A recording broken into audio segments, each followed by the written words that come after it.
Classroom management या कक्षा प्रबंधन के बारे में अलग अलग अध्यापकों के अपने अपने अनुभव होते हैं और इस व्यवस्था को बनाने के लिए विभिन्न अध्यापकों द्वारा अपने अपने तरीके से कार्य किया जाता है।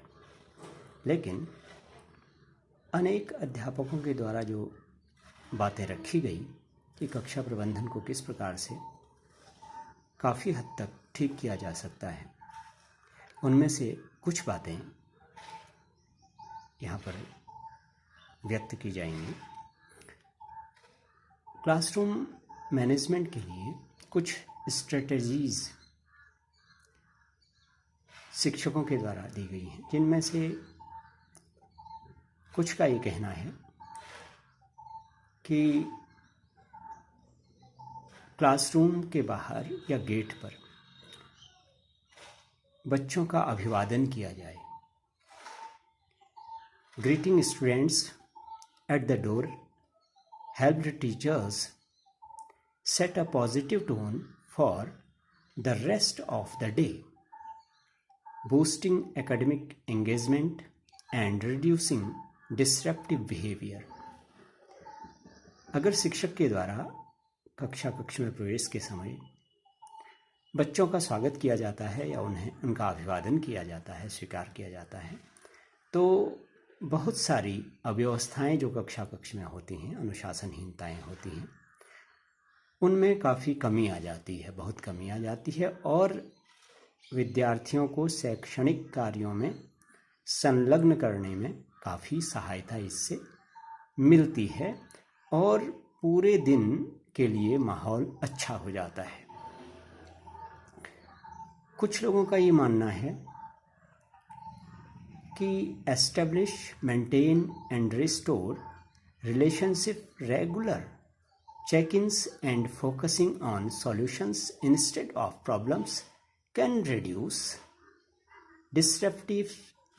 disruptions by up to 75%.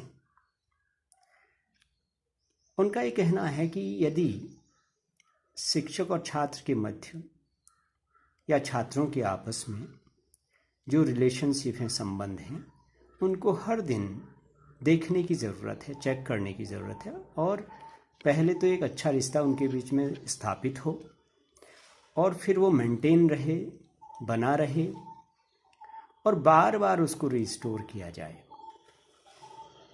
दूसरी बात यह है कि शिक्षकों के द्वारा जो क्लासरूम में प्रॉब्लम्स आती हैं, उन प्रॉब्लम्स की बजाय सॉल्यूशंस पे फोकस किया जाना चाहिए और अगर हम ऐसा करते हैं तो 75% हमें सफलता मिल जाती है अनुशासनहीनता में या डिस्ट्रप्शंस के में।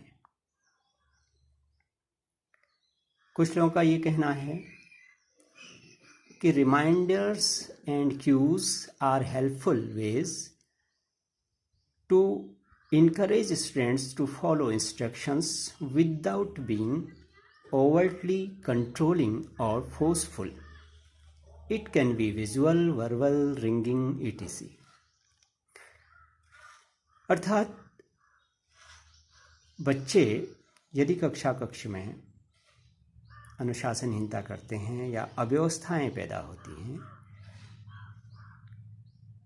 तो उन्हें रोकने के लिए हमें बार बार एक शिक्षक के रूप में उनको रिमाइंड कराने की ज़रूरत होती है और उनको संकेत देने की ज़रूरत होती है, पुनः याद दिलाने की ज़रूरत होती है कि जो हमारे द्वारा पहले से बातें कही गई हैं कक्ष प्रबंधन के संदर्भ में या ठीक करने के लिए,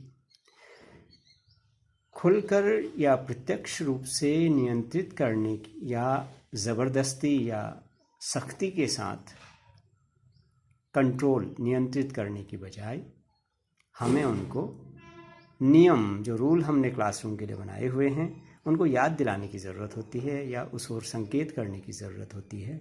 वो संकेत किसी भी रूप में हो सकते हैं, शब्दों के माध्यम से हो सकते हैं या संकेतों के माध्यम से हो सकते हैं, हमारी बॉडी लैंग्वेज से हो सकता है या किसी चीज़, कोई बैल आदि के माध्यम से हो सकता है। एक और बात जो कही जाती है वो है giving students a sense of ownership in the room paired with clear expectations can have surprisingly positive effects.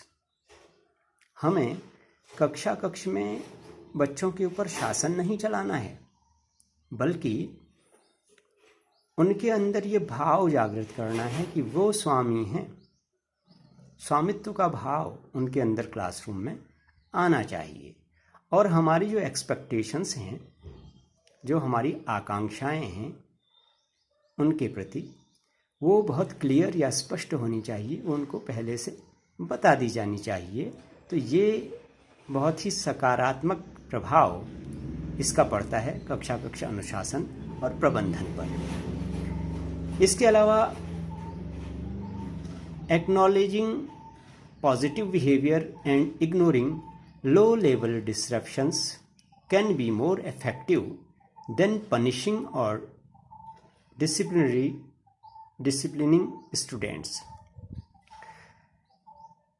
इस बात पर भी ध्यान देने की ज़रूरत है कि यदि उनके द्वारा किसी तरह की कोई प्रॉब्लम की जाती है और छोटी मोटी जो समस्याएं होती हैं बच्चों की, क्योंकि बच्चे अधिक समय तक ध्यान को केंद्रित नहीं कर पाते किसी भी चीज़ पर, और ख़ास तौर पर पढ़ाई पर तो ऐसा होता ही है।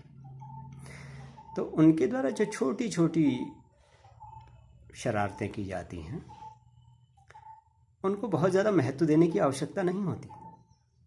अगर हम ऐसा करते हैं तो हम कक्षा का बहुत अधिक समय भी बर्बाद करते हैं और बच्चे इससे और अधिक अनुशासनहीनता करनी प्रारंभ कर देते हैं। इसलिए उनको इग्नोर करने की ज़रूरत होती है, जो छोटी छोटी होती हैं, जिनसे बहुत ज़्यादा कुछ प्रभावित हमारी कक्षा में नहीं हो रहा है या किसी को नुकसान नहीं हो रहा है। इस तरह की चीज़ों को अवॉइड किया जा सकता है या उनको इग्नोर किया जा सकता है। और जो पॉजिटिव या अच्छा व्यवहार उनके द्वारा किया जा रहा है कक्ष में, उसको सम्मान देने की ज़रूरत है, उसको हाईलाइट करने की ज़रूरत है और उसको एक्नॉलेज करने की ज़रूरत है। अगर हम ऐसा करते हैं तो काफ़ी हद तक हमारे क्लास में डिसिप्लिन मेंटेन हो सकता है। एक और बात जो सामने आई है वो है, instead of just displaying rules for behavior, have a discussion with students about why these rules matter। कक्षा के लिए हमने कुछ नियम बनाए, कुछ कायदे कानून बनाए जिसके तहत हमारी कक्षा को संचालित होना है और जो हमारे द्वारा स्टूडेंट्स को बता दिए जाते हैं क्लियरली, ताकि वो उसके हिसाब से अपना व्यवहार कक्षा में संपन्न करें। तो ये जो रूल्स हैं, इनको केवल डिस्प्ले करने मात्र से काम नहीं चलने वाला, बल्कि हम विद्यार्थियों के साथ इस पर डिस्कशन करें और इन रूल्स को बनाने में उनकी भी अपनी भागीदारी हो, जिससे ये दायित्व स्वतः ही उनके ऊपर आ जाएगा, क्योंकि उनके द्वारा बनाए गए नियम हैं, इसलिए वो फॉलो करेंगे। इसी तरह से एक और बात आती है, be active more around the room, check in on students' progress and ask questions.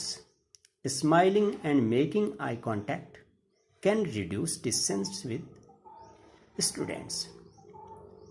कक्षा में टीचर को पैसिवली एक जगह पर नहीं स्थिर रहना है, बल्कि वह कक्षा में घूमता रहे और सब बच्चों पर ध्यान दे, देखे कि किसकी प्रगति कितनी हो रही है या नहीं हो रही है, कहाँ समस्या पैदा हो रही है। इन सब बातों को देखने की आवश्यकता होती है।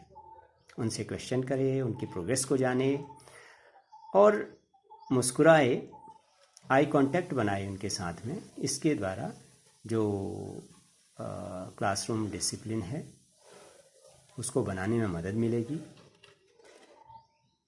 और जो एक बात और इसमें अंतिम हम कहने जा रहे हैं, correct errors when you see them और रीटीचिंग व्हेन मिसबिहेवियर अकर्स। यदि आपको कहीं पे कमियां दिखाई देती हैं, गलतियां दिखाई देती हैं, त्रुटियां दिखाई देती हैं, तो उनको ठीक करने की आवश्यकता है, उनको ठीक कर दिया जाए तुरंत ही, ताकि वो हमेशा के लिए न बनी रहें।